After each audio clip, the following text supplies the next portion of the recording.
verset 9, c'est en vain qu'il m'honore en enseignant des préceptes qui sont des commandements d'homme.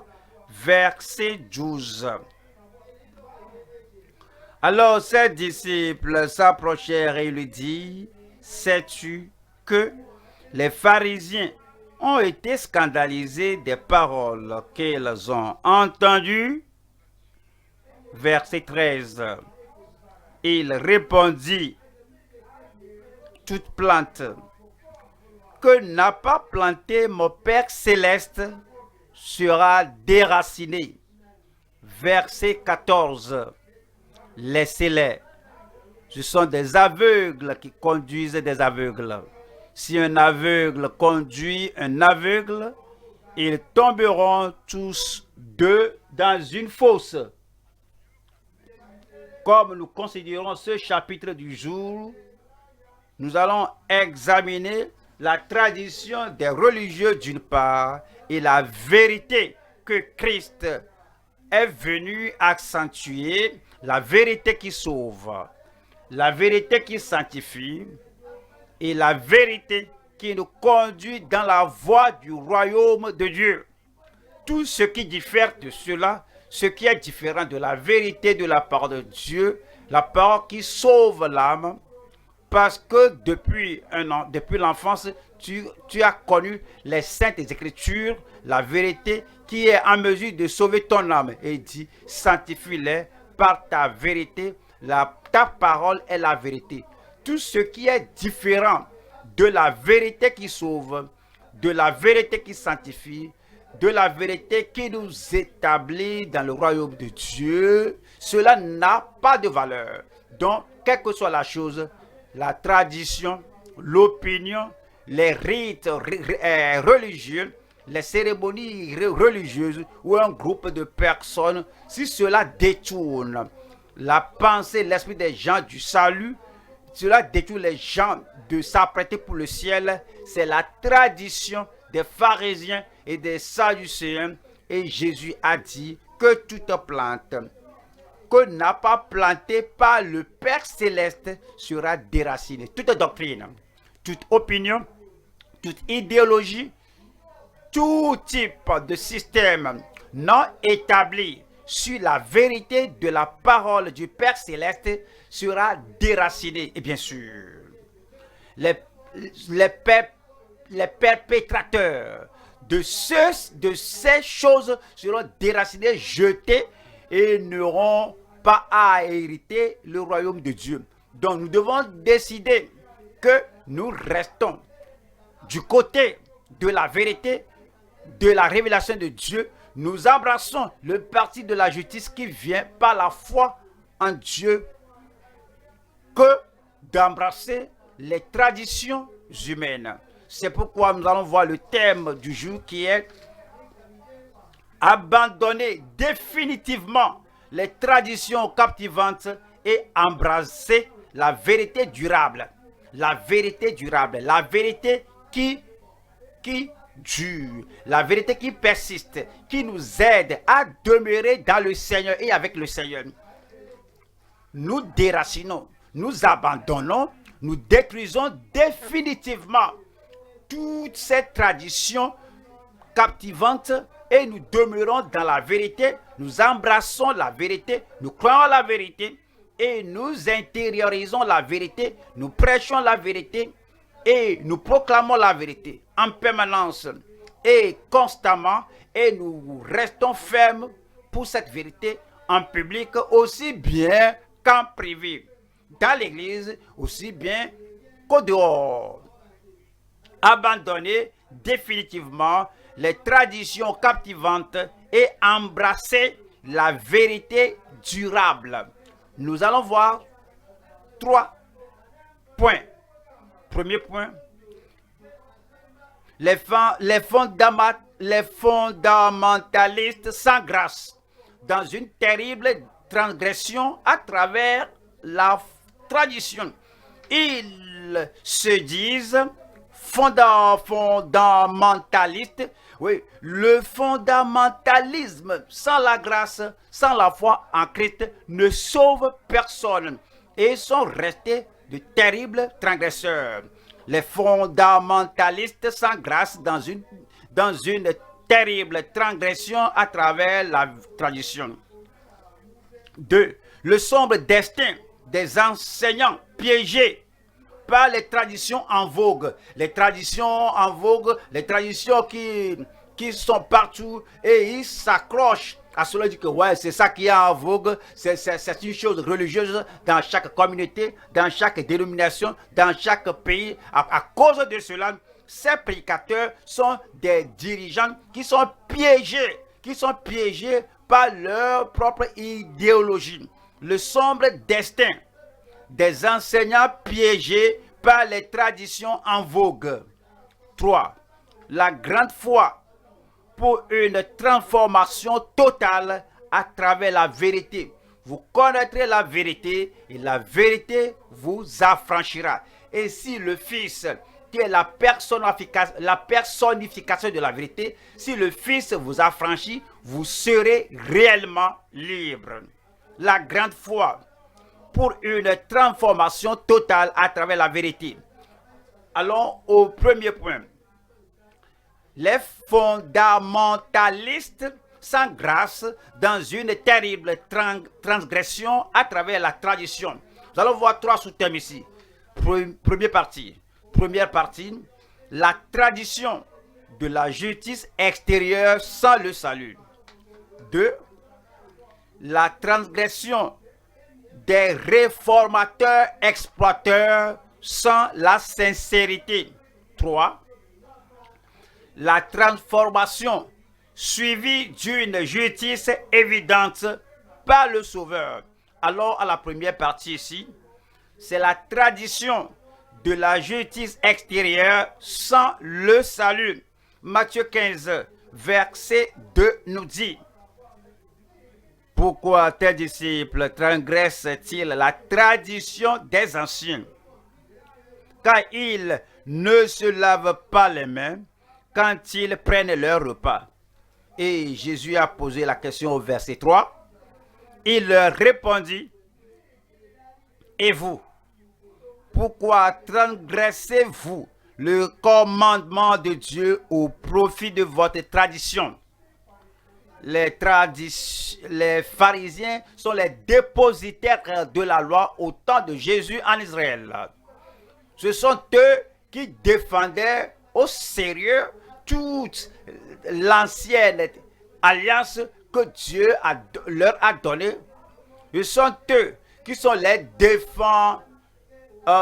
défendants, ou les défenseurs du moins, les défenseurs de la loi de tout l'Ancien Testament. Ce sont eux qui veillent sur tout, ce sont eux qui doivent préserver tout ce qui a été donné. Mais c'est dommage, numéro 1, que ces gens aient raté de veiller sur la prophétie que Christ viendra, ce qui est en Genèse, Exode et partout dans les psaumes, en Esaïe, en Jérémie, jusqu'à Malachie.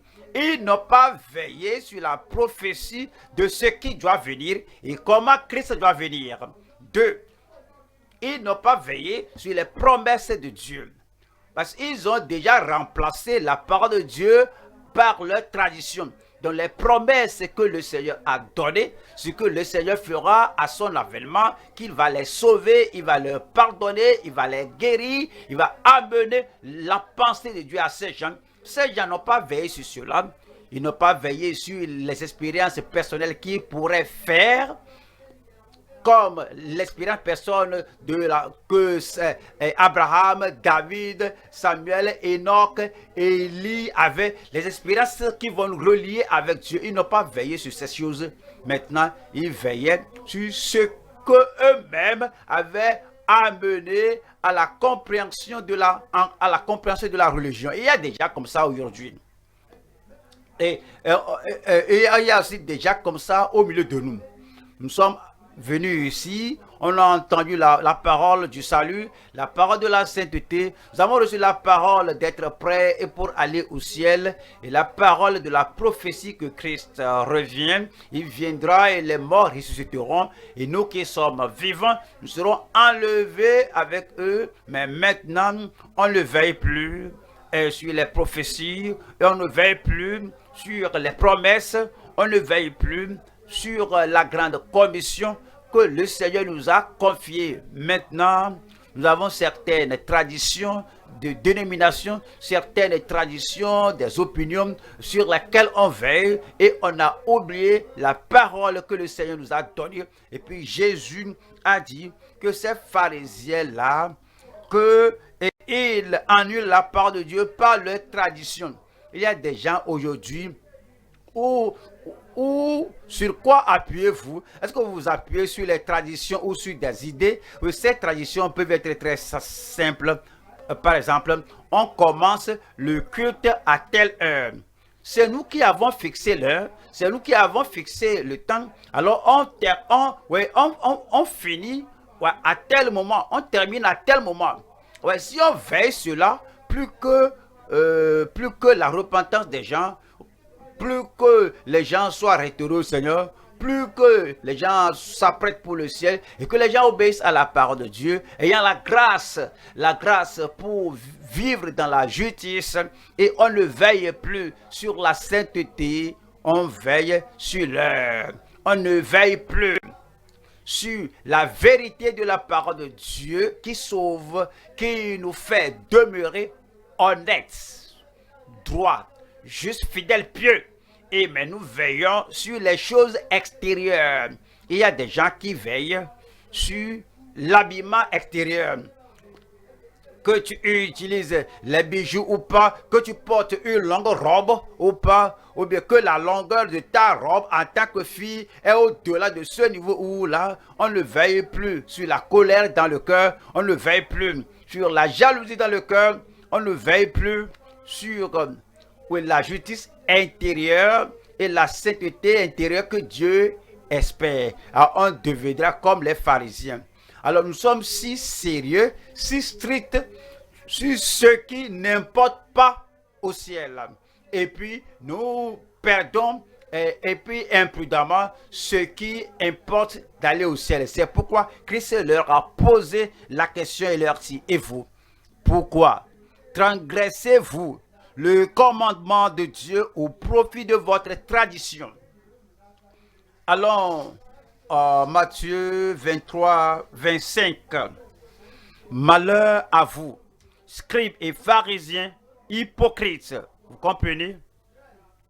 Christ rempli d'amour, Christ doux, humble, cependant, quand il reconnaît quelque chose dans la vie des gens, dans le cœur des gens, qui n'aiderait pas les gens à aller au ciel et qui empêcherait les gens d'aller au ciel parce qu'ils sont les dirigeants du jour et les dirigeants du peuple, Christ serait si fort contre cela et il va condamner l'attitude ou la tradition là, ou la disposition là, et Christ dirait: oui, que nous sommes les gens qui vous dirigent vers le royaume de Dieu, alors que les pharisiens barrent le chemin. Et Christ dit à ces pharisiens: malheur à vous, scribes et pharisiens hypocrites, parce que vous nettoyez le dehors de la coupe et du plat, et qu'au-dedans, ils sont pleins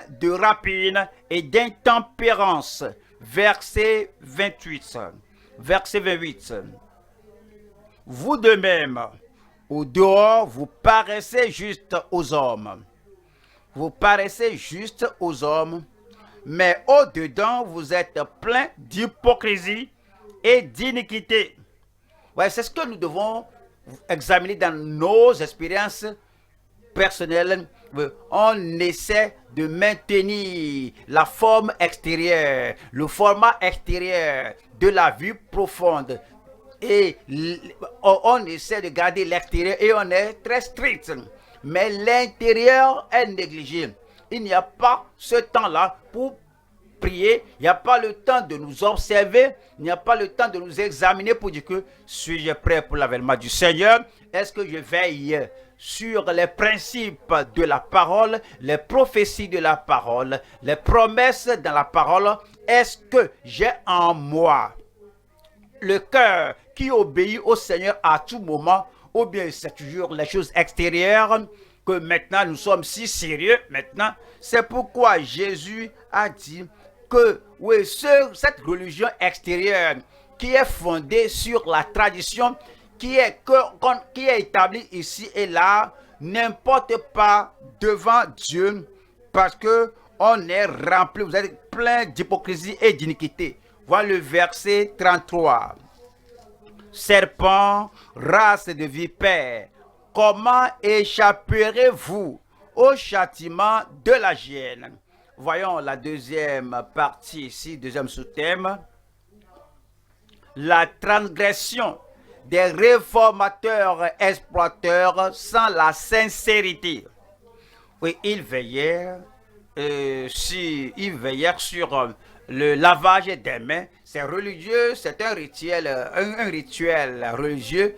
Ils ne pensaient pas à l'hygiène ni à la santé des gens. Bien sûr, si vous voulez rester en santé, vous devez vous laver les mains. Vous allez aux toilettes, vous sortez, mais vous devez vous laver les mains, mais à part le Covid, mais vous devez faire les soins hygiéniques.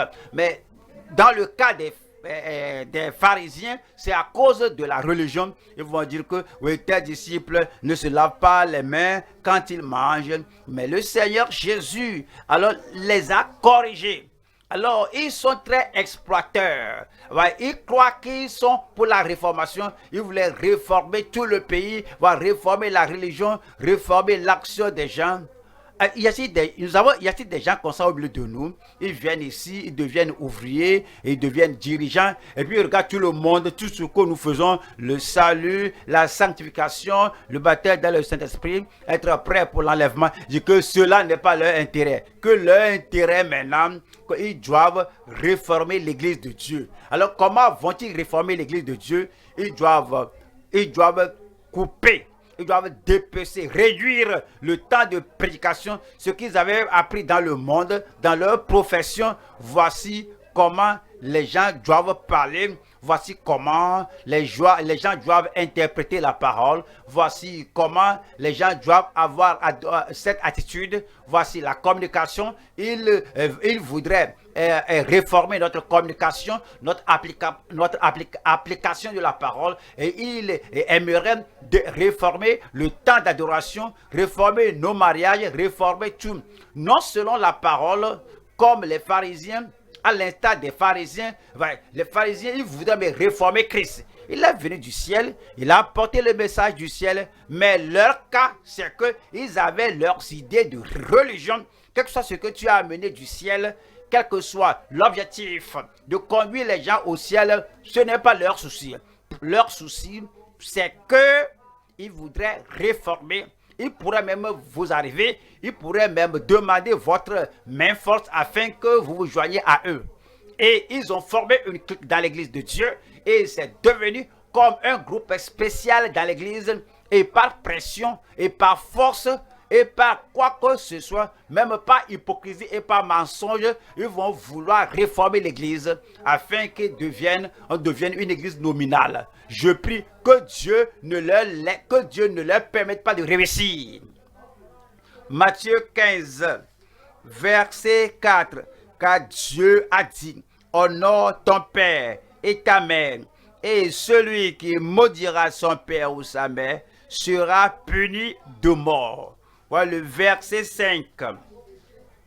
Mais vous dites, celui qui dira à son père ou à sa mère, ce dont j'aurais pu t'assister est une offrande à Dieu, n'est pas tenu d'honorer son père ou sa mère. C'est-à-dire que tout ce que je dépenserai pour prendre soin de mon papa ou de ma maman, je l'ai déjà donné en offrande au sacrificateur, au temple. Donc, je ne peux plus prendre soin de mon père. Toutes mes ressources sont mise dans le temple. Et Jésus a dit au verset 6, vous annulez ainsi la parole de Dieu au profit de votre tradition.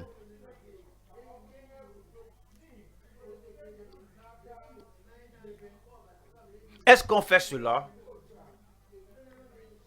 Pour maintenant, on lave le cerveau des jeunes hommes de ne pas honorer leurs parents. Alors, on va vouloir remplacer leurs parents et tout ce que nous leur disons, c'est ce qu'ils font. Et si l'enfant dit, mais la Bible a dit, ils disent que voici l'église. Moi, je suis ton dirigeant ici. Et si je te dis de faire quelque chose là, c'est fini, hein? Donc, ce sont des pharisiens. Ce n'est pas seulement les pères, les parents. La Bible a dit dans le Nouveau Testament que obéissez à ceux qui vous conduisent. Vous avez un pasteur, un dirigeant, vous avez un enseignant de la parole de Dieu. Et la parole de Dieu est très claire. Qu'il faut obéir à ceux il faut obéir à vos conducteurs. Et vous devez vous soumettre à la parole de Dieu qu'il vous enseigne. Mais ces pharisiens-là et ces sadducéens vont venir te dire qu'il n'y a rien comme cela, que nous essayons de réformer l'Église. Nous essayons de réformer l'Église pour ne plus avoir les yeux sur un dirigeant, un pasteur, une coordinatrice. C'est nous qui sommes ici, qui contrôlons l'esprit, le cerveau de tout le monde. Même le pasteur doit être soumis à tout ce que nous voulons dire. Et s'il ne veut pas, il sait non.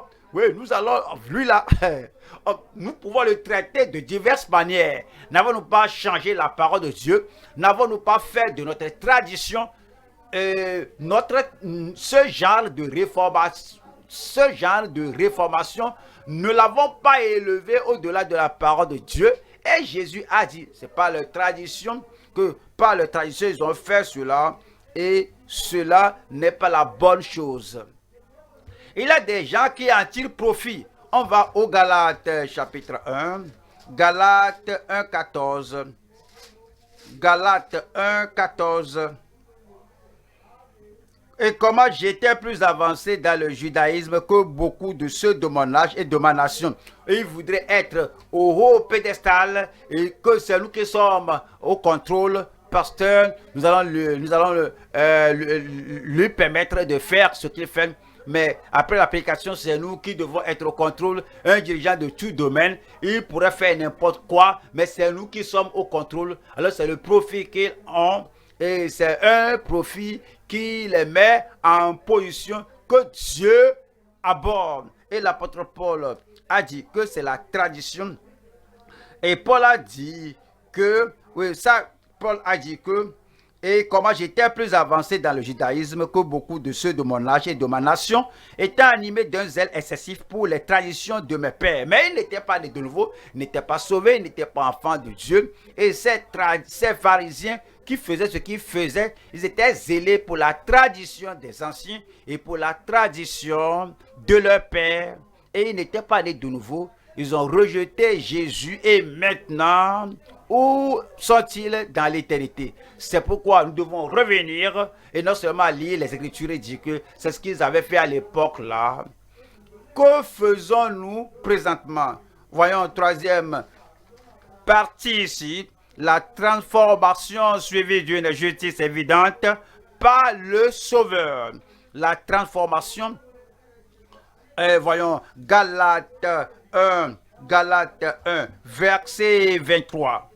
Seulement, elles avaient entendu dire, celui qui autrefois nous persécutait annonce maintenant la foi qu'il s'efforçait alors de détruire. C'est l'apôtre Paul, un traditionnaliste, un religieux pharisien, un fanatique. Cependant, la grâce de Dieu est entrée en lui, un changement et une transformation ont lieu. Et maintenant, l'évangile qu'il persécutait au départ, le peuple de Dieu qu'il persécutait au départ, un changement est survenu. Et au lieu d'essayer de les changer, lui maintenant est transformé, lui-même est changé. Et ils ont appris que celui qui nous persécutait au départ, maintenant, il prêche la foi qu'il essaie de détruire. Et le verset 24 dit, et elle glorifiait Dieu à mon sujet. C'est ce que le Seigneur espère, qu'il y ait un puissant changement en nous, que nous abandonnions la tradition et les choses que nous faisons, contrairement à la vérité de la part de Dieu, que nous esclavageons tous les gens pour qu'ils oublient la parole de Dieu, qu'on abandonne toutes ces choses-là et qu'on invoque le Seigneur avec un réel changement de cœur, avec une transformation authentique. Nous pouvons maintenant nous offrir à Dieu sans défendre la tradition, sans protéger la tradition, sans être englouti par la tradition, mais de prendre la parole de Dieu en toute sincérité, en honnêteté, sans hypocrisie. Romains 12. Romains chapitre 12, verset 1. Je vous exhorte donc, frères, par les compassions de Dieu, la compassion qui nous a sauvés, la miséricorde qui nous a sauvés, et la faveur de Dieu qui nous a sauvés, je vous exhorte donc parce que vous avez goûté, parce que vous avez reçu les compassions de Dieu, à offrir vos corps comme sacrifice vivant, saint, agréable à Dieu, ce qui sera de votre part un culte raisonnable. Verset 2. Ne vous conformez pas au siècle présent. Le monde a une tradition. Le monde a ses pratiques. Le monde a tous les principes par lesquels il agisse. Va arriver à là où vous travaillez, ils vont vous instruire, vont vous éduquer au sujet de ce qu'ils font ici. Ici, voici ce qu'ils font ici. Et ce sont les choses particulières qu'on fait dans ce département. Et il n'y a rien ici qu'on fait qui doivent être connus dehors là-bas. Et si falsifie les choses, cela s'arrête ici. C'est le monde. Ce sont les traditions du monde. Ce sont des traditions religieuses, des traditions politiques, des traditions mondaines. Et lorsqu'on vient au sein du peuple de Dieu, toutes ces choses ne sont pas là. Vous n'avez pas la tradition mondaine. Vous n'avez pas la tradition religieuse. Tout ce que vous faites maintenant, c'est de comprendre que tout ce qui est du monde, que vous n'allez rien apporter ici, et les sciences du monde, disons que vous travaillez dans le monde, et vous êtes dans un département, et déjà on t'a dit que voici la tradition ici, voici la façon dont on fait les choses ici, et si tu parles à une autre personne dans un autre département, et la personne, il passe, c'est comme tu essaies de révéler le secret du département, ils vont rester debout, te regarder un peu, te faire un signe que l'autre là pourrait ne pas comprendre, et puis tu reprends conscience parce que je sais ce qu'il me dit et j'essaie d'obéir à la tradition comme on a déjà dit, et tu changes tout. Si cela maintenant est dans ta vie maintenant, si maintenant c'est comme tu veilles sur les autres, et si les gens sont libres à servir le Seigneur, à obéir au Seigneur, à faire ce qui est bon, et tu viens, tu dis, mais non, l'homme là pourrait arriver à un niveau de révéler ce qu'il ne doit pas révéler. Non, tu n'es plus pour la vérité, tu es pour la tradition, et tu as peur que ta tradition soit annulée, brisée. Toutes ces choses empêcheront les gens d'aller au ciel, parce que l'hypocrisie est entrée, la mondanité est là, les traditions du monde sont déjà là. C'est pourquoi c'est dit que ne vous conformez pas au siècle présent, mais soyez transformés par le renouvellement de l'intelligence, afin que vous discerniez quelle est la volonté de Dieu. Allons au deuxième point maintenant. Deuxième point. Nous allons voir le sombre destin des enseignants piégés par les traditions en vogue parfois, les traditionalistes, les hypocrites, les religieux pourraient savoir que ceci est mauvais. Et ils avaient, oui, la crainte intérieure, secrète, que si je continue de cette manière, pourrais-je aller au ciel? Mais ils sont piégés. Ils ne savent pas comment s'en débarrasser, comment s'en sortir. Et par habitude, ils continuent, oui, ce péché habituel. Cependant, leur cœur leur dit, mais c'est comme tu es piégé. C'est comme ce comportement, c'est comme cette conduite. Oui, tu plonges et tu es submergé, englouti par cela. Tu es dans la tradition là, tu ne sers plus le Seigneur. C'est comme tu es comme un cercueil vide. On doit briser ce lien. Et tu dois savoir que ton esprit, ton allégeance, ta fidélité, tout est pour Dieu et Dieu seul. C'est ce qui va t'aider à t'en sortir, à sortir de ce piège. 2. Le sombre destin des enseignants piégés par les traditions en vogue. Nous allons voir 3 sous-thèmes ici. 1. La réaction des hypocrites dans la tradition religieuse. 2. Le déracinement des plantes dans les tranchées réprouvées. 3. La récompense des personnes rigides dans la transgression. Première partie ici, la réaction des hypocrites dans la tradition religieuse. Matthieu chapitre 15, verset 12. Alors ses disciples s'approchèrent et lui dirent, sais-tu que les pharisiens ont été scandalisés des paroles qu'ils ont entendues? Pensez-y.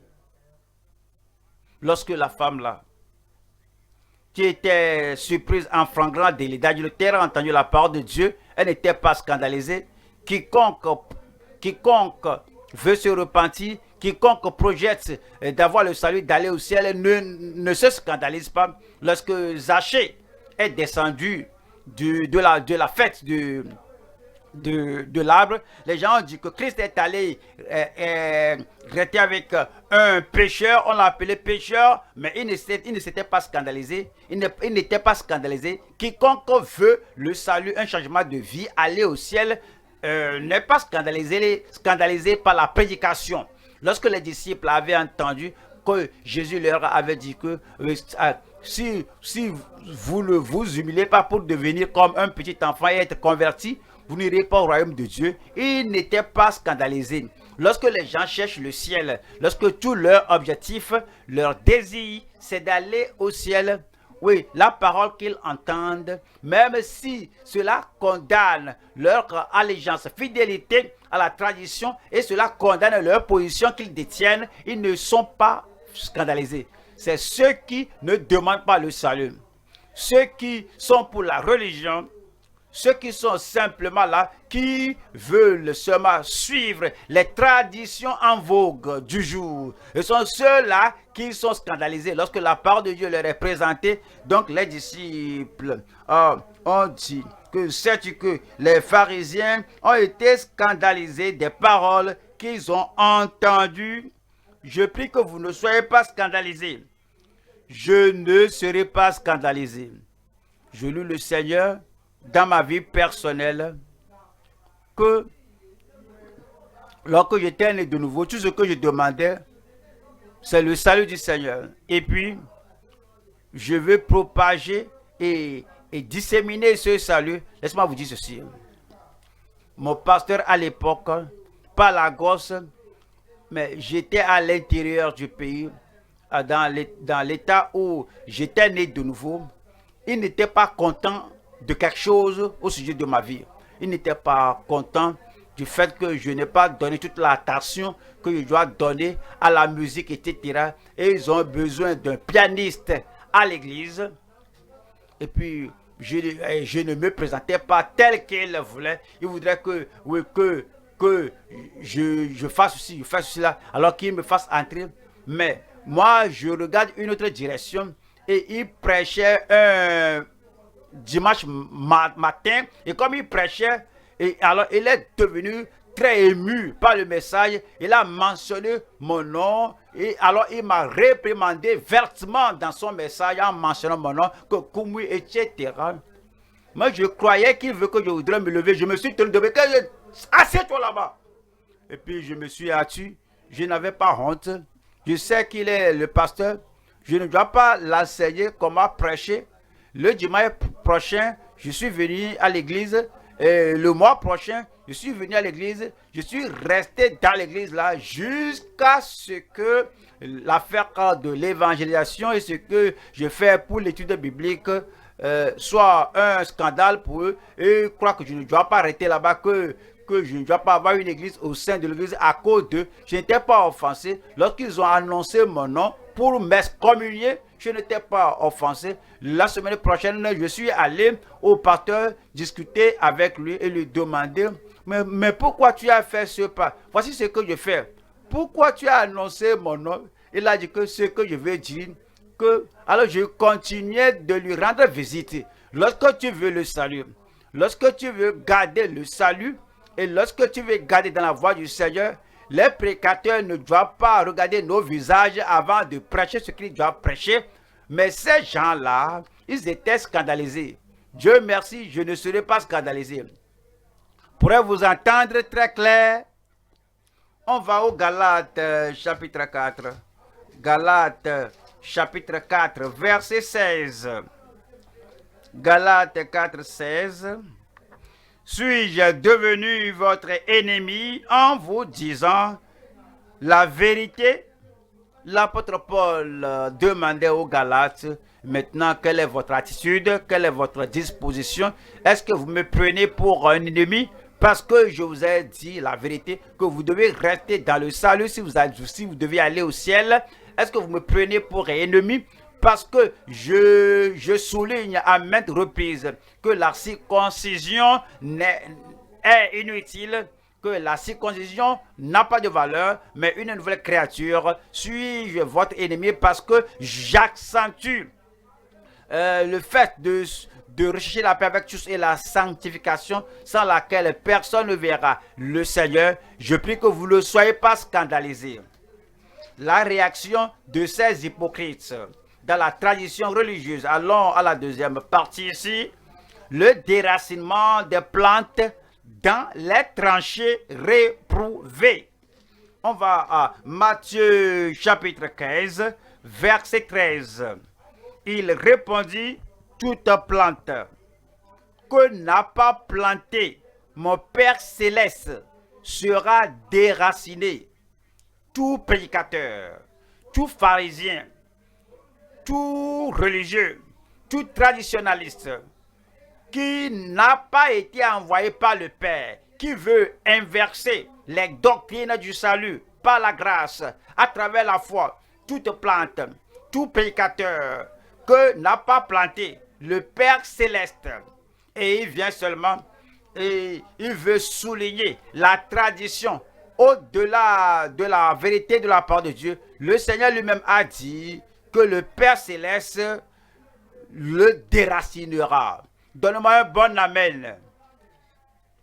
Toute idée, toute idéologie, tout principe, toute autorité, toute personne autoritaire, toute tradition, toute dévotion religieuse que le Père céleste n'a pas planté dans son royaume, à ce qui ruine le royaume, ce qui détruit le royaume, ce qui est là qui détourne les gens de la vérité, qui conduit au véritable salut et à la sanctification, et qui égare les gens et amène l'église à être nominale, superficielle, d'avoir une église sans prière, une église sans transformation de caractère. Toute plante que n'a pas planté mon Père céleste sera déracinée.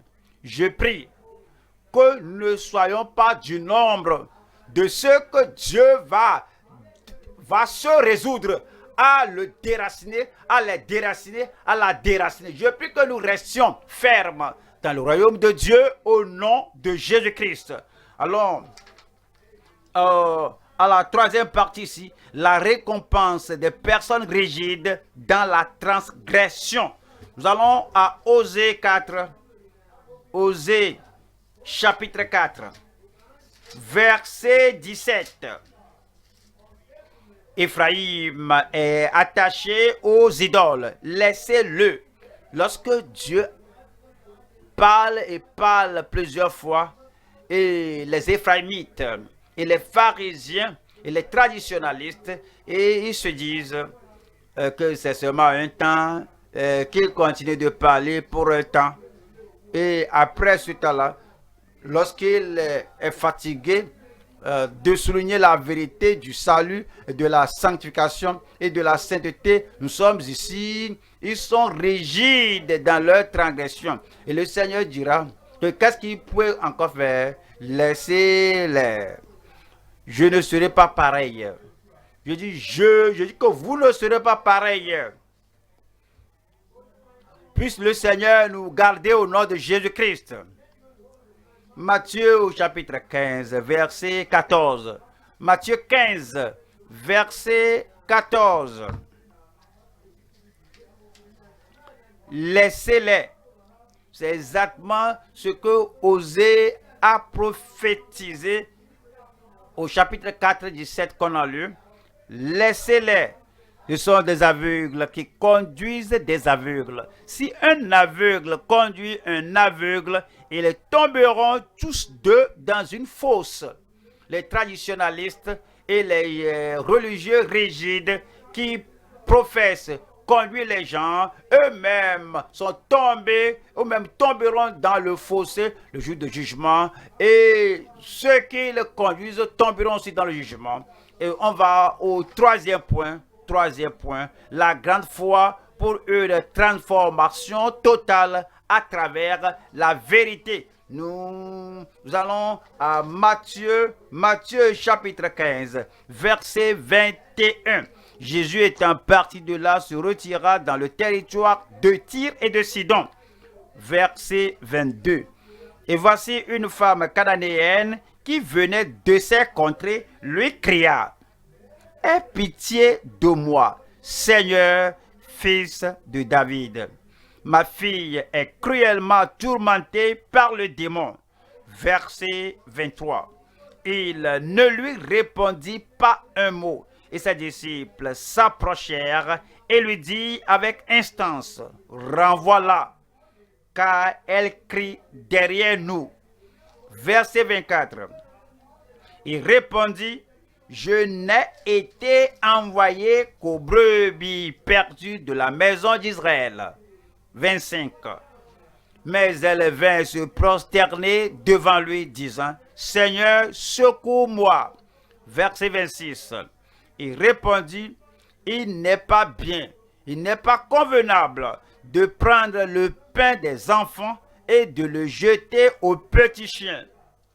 Verset 27. Oui, Seigneur, dit-elle, mais les petits chiens mangent les miettes qui tombent de la table de leur maître. Et le verset 28. Alors Jésus lui dit: femme, ta foi est grande, qu'il te soit fait comme tu veux. Et à l'heure même, sa fille fut guérie. Je prie que ce résultat de la foi se reproduise dans notre vie au nom de Jésus-Christ. Nous allons voir trois sous-thèmes ici. Numéro 1, l'épreuve d'une foi guidée contre tous les obstacles. Numéro 2, la ténacité d'une foi gardée avec humilité. Et 3, c'est le triomphe d'une grande foi dans le cœur. Voyons la première partie ici. C'est l'épreuve d'une foi guidée contre tous les obstacles. Lorsque la femme venait, elle savait qu'elle allait vers Jésus. Elle allait pour une chose définie. Et elle avait la seule chose définie dans le cœur. Quel que soit ce que dirait Jésus, n'empêcherait pas cet objectif quelle que soit l'attitude qu'adopteraient les disciples, cela n'empêcherait pas cet objectif. Quelles que soient les circonstances ou les situations auxquelles elle ferait face, elle s'est résolue à aller pour quelque chose, afin d'obtenir quelque chose. Je vais pour sa miséricorde, la miséricorde qui délivre, sa faveur qui guérit, et en venant pour cela, rien ne m'empêchera. Nous devons avoir cette attitude que lorsque tu viens au culte, lorsque tu viens écouter la parole de Dieu, dès que tu viens, tu as quelque chose en vue et tu dis au Seigneur, Seigneur, voici le pourquoi je viens. Je vais être pleinement restauré, je vais être complètement saint, je vais être prêt pour l'enlèvement, je vais être prêt pour tout ce que tu as pour moi, et je veux renouveler mes expériences que j'ai faites en toi. Lorsque cela est là et que tout le monde a cet esprit dans le Seigneur, quel que soit ce qui se passe, quel que soit ce que vous raconterez, quel que soit ce qui vous confronte, ne vous fera pas secouer. C'est pourquoi la femme avait ce qu'elle a voulu. Matthieu 15, verset 21. Jésus étant parti de là, se retira dans le territoire de Tyr et de Sidon. 22. Et voici une femme cananéenne qui venait de ces contrées, lui cria, « Aie pitié de moi. » C'est ce qu'elle voulait. C'est sur cela qu'elle s'est concentrée. Et c'est ce qu'elle a exigé du Seigneur, c'est ce qu'elle a demandé au Seigneur. « Aie pitié de moi, Seigneur, fils de David. Ma fille est cruellement tourmentée par le démon. » Verset 23. Il ne lui répondit pas un mot. Et ses disciples s'approchèrent et lui dit avec instance, « Renvoie-la, car elle crie derrière nous. » Si elle n'avait pas une foi ferme dans le Seigneur, si elle n'avait pas une attente ferme de ce qu'elle voudrait, ce qu'elle voulait, tout cela l'aurait arrêté. Rien ne vous arrêtera. Il y a des gens qui voient déjà un nuage parce que la pluie n'a pas commencé. Il cesse. Il voudrait aller même au développement des dirigeants. Il voudrait même aller au réveil de jeudi. Il voudrait même aller à la formation des ouvriers. Mais regardez le ciel. Mais la pluie ne tombe pas, non. Mais quelqu'un lui a dit que vraiment, si tu vois l'embouteillage là, vraiment, c'est comme on ne sait pas ce qui s'est passé. Cela suffit pour les repousser. Peut-être une petite faim. Que je ne sais pas si je peux sinon me contrôler, aller jusqu'à revenir et manger. Peut-être un ami les a appelés, une petite distraction, cela suffit pour les déraciner. Peut-être ils ont un projet la semaine prochaine et quoique la semaine ne soit pas encore arrivée, cela suffit pour les renverser. Mais cette femme, que rien ne m'empêchera, rien ne vous empêchera. Donc, elle continue et on nous dit au verset 24, il répondit, je n'ai été envoyé qu'aux brebis perdues de la maison d'Israël. Elle ne s'est pas arrêtée à cause de cela. Moi, je ne vais pas m'arrêter. Vous n'allez pas vous arrêter.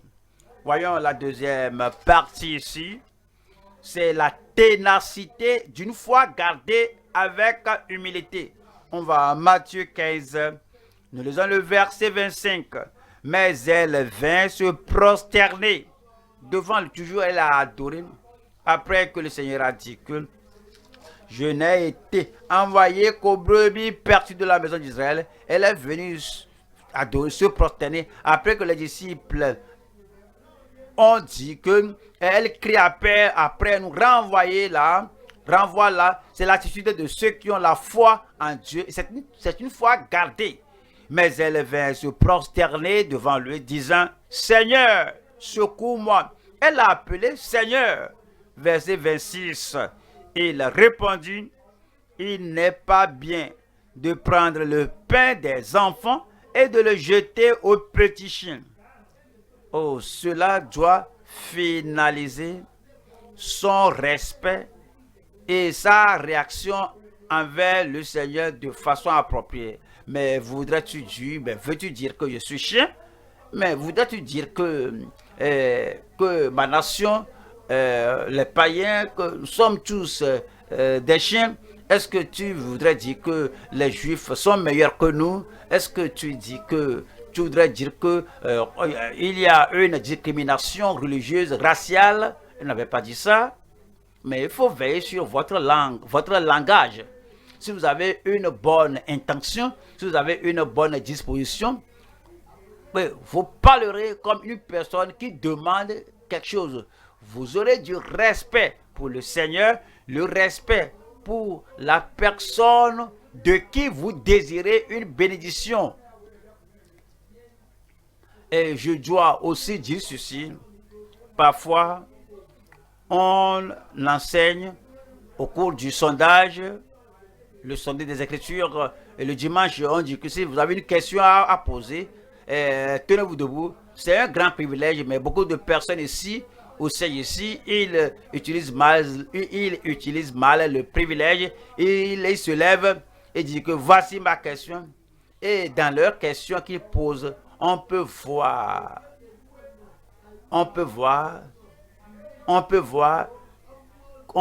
le déshonneur, l'impolitesse qu'ils ont pour le dièse. Mais le dièse n'a rien par rapport à ce qui a enseigné le matin là. Le dièse essaie, il fait de son mieux, il saute par-ci, par-là, il va à tous ces lieux et il tient des réunions après ceci, après avoir prêché 2 fois chaque jour, de jeudi au mardi, il revient sans aller en congé. Le samedi, il vient ici. Dimanche, il vient ici. Et l'homme là est assis là-bas. L'autre personne demande la question que vous savez, tout ce que Dieu se prêche maintenant, cela ne m'affecte pas. Mais quelle faute? À qui la faute? Que ce que Jésus prêchait n'affectait pas les pharisiens. À qui la faute? Ce que Jésus faisait, que cela ne guérissait pas les sadducéens et les religieux. Alors à qui la faute? Ouais, nous devons ramener le respect pour les dirigeants, le respect pour la personne que le Seigneur a mise sur vous pour vous enseigner la parole de Dieu. Et il fait son meilleur optimal. La femme là n'a pas montré d'impolitesse au Seigneur lorsque Jésus a dit qu'il n'est pas bien de prendre le pain des enfants et de le jeter aux petits chiens. Et puis la femme a répondu. Comment a-t-elle répondu? Voyons le verset 27. Oui, Seigneur. Elle l'a toujours appelé Seigneur. Néanmoins, oui Seigneur, dit-elle, mais les petits chiens mangent les miettes qui tombent de la table de leur maître. Elle a obtenu ce qu'elle voulait. Avec la bonne attitude, avec la bonne disposition, vous aurez ce que vous demandez. Voilà le verset, voyons la dernière partie ici, le triomphe d'une grande foi dans le cœur. Matthieu chapitre 15. J'ai lu le verset 28. Matthieu 15, verset 28. Alors Jésus lui dit, femme, ta foi est grande, qu'il te soit fait comme tu veux. Et à l'heure même, sa fille fut guérie. Dieu exaucera votre prière.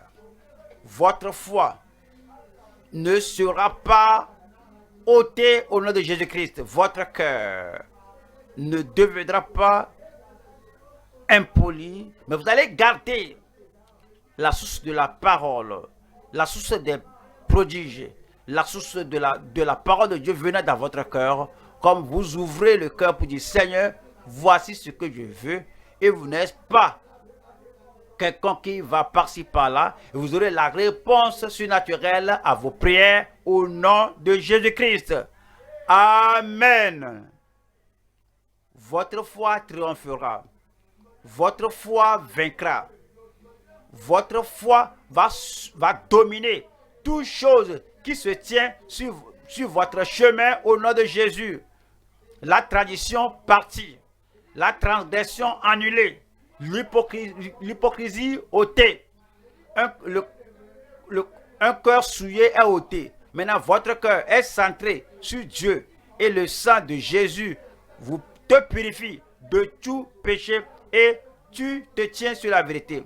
Si tu t'es égaré dans le passé et maintenant tu défends la religion, tu défends les opinions, tu défends l'hypocrisie, tu défends les rituels et les cérémonies au-delà de la vérité du salut, au-delà de la vérité de la sanctification, le Seigneur te rappelle ce jour. Tu vas revenir au centre de la volonté et de la parole de Dieu et de la voix de Dieu au nom de Jésus-Christ.